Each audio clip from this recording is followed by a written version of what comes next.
Општина Ѓорче Петров започна со реализација на пилот проект за селекција на отпад со цел подигнување на еколошката свест кај граѓаните и унапредување на одржливото управување со отпадот на локално ниво. Во рамки на проектот, во соработка со Центарот за климатски промени и Алпак Еко се доделуваат канти за селекција на 5 пластична амбалажа на вкупно 60 домаќинства на територија на општината. Активноста има за цел да поттикне правилно одлагање и рециклирање на пластичниот отпад, како и да придонесе кон почиста и поздрава животна средина.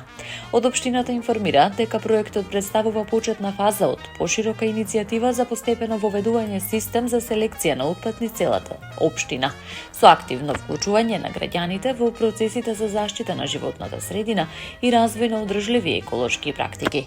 Донацијата е обезбедена од Центарот за климатски промени во рамки на проектот Младите и жените, двигатели на транзицијата кон одржливо управување со отпадот во руралните средини, како дел од програмата на Европската асоциација за локална демократија.